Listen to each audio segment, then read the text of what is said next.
Chapter 6 globe, latitudes and longitudes, Geetanandan academy script, simple Hindi.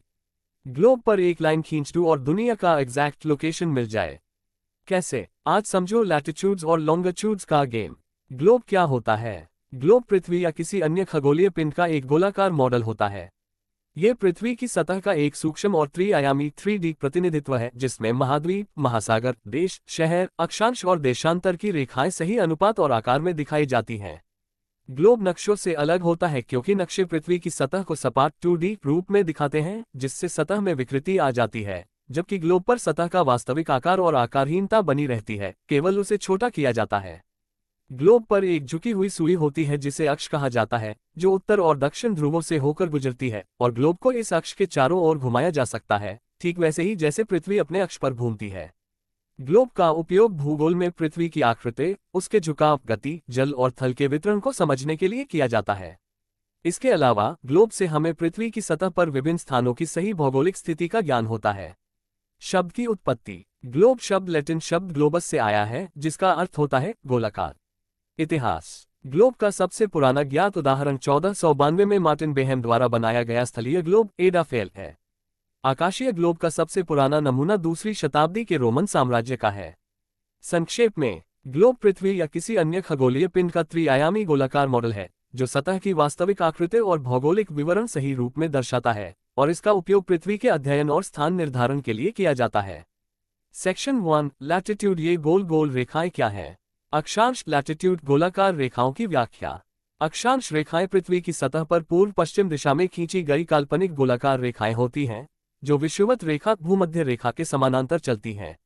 ये रेखाएं पृथ्वी पर किसी स्थान की उत्तर दक्षिण स्थिति निर्धारित करती हैं। मुख्य विशेषताएं। गोलाकार संरचना। सभी अक्षांश रेखाएं पूर्ण वृत्त के रूप में होती हैं और एक दूसरे के समानांतर चलती हैं। भूमध्य रेखा 0 डिग्री सबसे बड़ा वृत्त है, जबकि ध्रुवों की ओर ये वृत्त छोटे होते जाते हैं। उदा 90 डिग्री NS ध्रुव केवल बिंदु होते हैं। 6 महत्वपूर्ण अक्षांश रेखाएं। कर्क रेखा 23.5 डिग्रीज और मकर रेखा 23.5 डिग्रीज। सूर्य की किरणें इन रेखाओं पर वर्ष में एक बार लंबवत पड़ती हैं। आर्कटिक वृत्त 66.5 डिग्रीज और अंटार्कटिक वृत्त 66.5 डिग्रीज। ये ध्रुवीय क्षेत्रों की सीमा निर्धारित करते हैं। मापन और दूरी। 1 डिग्री अक्षांश 111 किलोमीटर की दूरी, सभी स्थानों पर समान। कुल संख्या। 1 डिग्री के अंतराल पर 181 रेखाएं विषुवत रेखा सहित, जिनमें 179 समानांतर वृत्त शामिल हैं। अक्षांश का महत्व। जलवायु निर्धारण। अक्षांश के आधार पर पृथ्वी को उष्णकटिबंधीय, शीतोष्ण और ध्रुवीय क्षेत्रों में बांटा जाता है।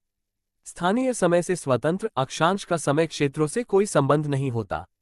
GPS और नेविगेशन। अक्षांश देशांतर का संयोजन किसी स्थान की अद्वितीय भौगोलिक पहचान देता है। तुलनात्मक तालिका। पहलू अक्षांश रेखाएं दिशा पूर्व पश्चिम समानांतर। मुख्य रेखा भूमध्य रेखा 0 डिग्री डिग्री सीमा 0 डिग्री से 90 डिग्री NS दूरी 1 डिग्री 111 किलोमीटर। स्थिर गोलाकार प्रकृति से भी रेखाएं पूर्ण वृत्त, केवल भूमध्य रेखा वृहत वृत्त है। उदाहरण, दिल्ली का अक्षांश 28.61 डिग्रीज है, जो विषुवत रेखा से उत्तर की ओर 28.61 डिग्री की दूरी दर्शाता है। भारत और कर्क रेखा। स्थिति एवं जलवायु पर प्रभाव। 1. भारत की कर्क रेखा के निकट स्थिति।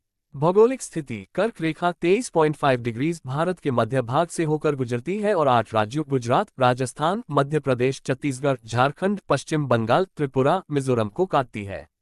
उष्णकटिबंधीय क्षेत्र। ये स्थिति भारत को उत्तरी गोलार्ध के उष्णकटिबंधीय क्षेत्र में रखती है, जहां सूर्य की किरणें वर्ष में एक बार 21 जून को लंबवत पड़ती हैं। 2. जलवायु पर प्रभाव। उच्च तापमान। कर्क रेखा के निकट होने के कारण भारत में अधिकांश क्षेत्रों का तापमान उच्च रहता है, विशेषकर ग्रीष्म ऋतु में। मानसून प्रणाली। गर्मी में तापन थार मरुस्थल और उत्तरी मैदानों का तीव्र तापन निम्न दबाव का क्षेत्र बनाता है, जो दक्षिण पश्चिम मानसून को आकर्षित करता है। वर्षा का वितरण। कर्क रेखा के दक्षिणी क्षेत्रों जैसे केरल, तमिलनाडु में अधिक वर्षा, जबकि उत्तरी भागों राजस्थान में कम वर्षा होती है। मौसमी विविधता। ग्रीष्मकाल। अधिकतम तापमान 45 डिग्री सेल्सियस तक और लू का प्रकोप। शीतकाल। उत्तरी भारत में शीतलहर, जबकि दक्षिणी भाग समशीतोष्ण रहता है। 3. कर्क रेखा से जुड़ी महत्वपूर्ण घटनाएं। 21 जून की घटना। इस दिन सूर्य कर्क रेखा पर लंबवत चमकता है, जिससे उत्तरी गोलार्ध में सबसे लंबा दिन समर सोल्स्टिस होता है। कृषि प्रभाव। तापमान और मानसूनी वर्षा खरीफ फसलों धान, कपास के लिए आदर्श परिस्थितियां प्रदान करती हैं। तुलनात्मक विवरण। पहलुकर्क रेखा का प्रभाव तापमान उच्च तापमान उष्णकटिबंधीय जलवायु मानसून निम्न दबाव क्षेत्र द्वारा मानसून आकर्षण कृषि खरीफ फसलों के लिए अनुकूल दैनिक अवधि 21 जून को सबसे लंबा। सेक्शन 2 लॉन्गिट्यूड टाइम जोन का जुगत। देशांतर और समय क्षेत्र का संबंध। देशांतर रेखाएं लॉन्गिट्यूड पृथ्वी पर समय क्षेत्रों टाइम जोन्स के निर्धारण का आधार हैं। यहां समझे कि यह प्रणाली कैसे काम करती है। 1 मूल सिद्धांत। पृथ्वी की घूर्णन गति। पृथ्वी अपने अक्ष पर 24 घंटे में 360 डिग्री घूमती है, यानी 1 घंटे में 15 डिग्री और 4 मिनट में 1 डिग्री देशांतर। स्थानीय समय का अंतर। प्रत्येक 15 डिग्री देशांतर के अंतर पर 1 घंटे का समयांतराल होता है, जैसे 75 डिग्रीज पर GMT जोड़ 5, 90 डिग्रीज पर GMT जोड़ 6। 2 समय क्षेत्रों का निर्माण। 24 समय क्षेत्र। पृथ्वी को 360 degrees divided by 15 degrees equals 24 क्षेत्रों में बांटा गया है, जहां हर क्षेत्र का अपना मानक समय होता है। मानक याम्योत्तर। प्रत्येक समय क्षेत्र का केंद्रीय देशांतर, जैसे भारत के लिए 82.5 डिग्री ए, उस क्षेत्र के मानक समय का आधार होता है। अंतरराष्ट्रीय तिथि रेखा IDL 180 डिग्रीज देशांतर पर स्थित यह रेखा तिथि परिवर्तन का बिंदु है। पश्चिम से पूर्व जाने पर 1 दिन घटता है और पूर्व से पश्चिम जाने पर 1 दिन बढ़ता है। 3 भारत का समय क्षेत्र। मानक देशांतर 82.5 डिग्रीज मिर्जापुर उत्तर प्रदेश से गुजरने वाली रेखा। GMT से अंतर GMT जोड़ 5:30 ग्रीनविच समय से 5 घंटे 30 मिनट आगे।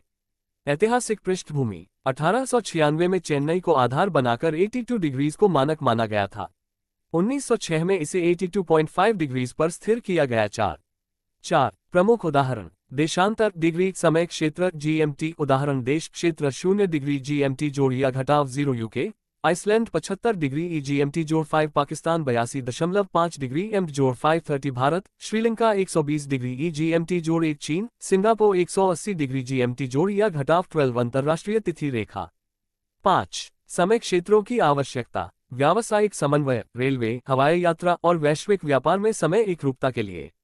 सौर समय की सीमाएं। बिना समय क्षेत्र के हर शहर का अलग स्थानीय समय होगा, जैसे मुंबई और कोलकाता में 1 घंटे का अंतर। 54 महत्वपूर्ण तथ्य। 4 मिनट नियम। 1 डिग्री देशांतर इक्वल्स 4 मिनट का समय अंतर। IDL का झुकाव। राजनीतिक प्रशासनिक सुविधा के लिए 180 डिग्री रेखा को द्वीपों और देशों के आसपास मोड़ा गया है। वैश्विक समन्वय। GPS और उपग्रह प्रणालियां देशांतर आधारित समय का उपयोग करती हैं। निष्कर्ष। देशांतर और समय क्षेत्र पृथ्वी पर समय प्रबंधन की वैज्ञानिक प्रणाली हैं, जो सूर्य की गति और मानवीय आवश्यकताओं के बीच सामंजस्य स्थापित करते हैं। Engagement tip. Section 3 grid location fix का मास्टर टूल। जब लैटिट्यूड और लॉन्गिट्यूड क्रॉस करते हैं, बनते हैं ग्रिड सिस्टम। हर जगह का एग्जैक्ट लोकेशन इसी ग्रिड से पता चलता है, like 26 degrees 82 degree A equals Ayodhya के आसपास। Section 4 time calculation 15 degree equals 1 hour. Earth 24 घंटे में 360 डिग्री घूमती है इक्वल्स 1 घंटा इक्वल्स 15 डिग्री। इसलिए हर 15 डिग्री लॉन्गिट्यूड पे टाइम जोन बदल जाता है। इंडिया का टाइम ग्रीनिच से 5.5 घंटे आगे है, क्योंकि 82.5 divided by 15 equals 5.5 hours. Globe latitudes और लॉन्गिट्यूड्स ये सिर्फ लाइंस नहीं, बल्कि दुनिया के हर कोना को समझने की चाबी है। अगला स्टेप। ग्रिड सिस्टम के थ्रू अपना लोकेशन खुद कैलकुलेट करो और शॉर्ट बना के गीतानंदन एकेडमी को टैग करो।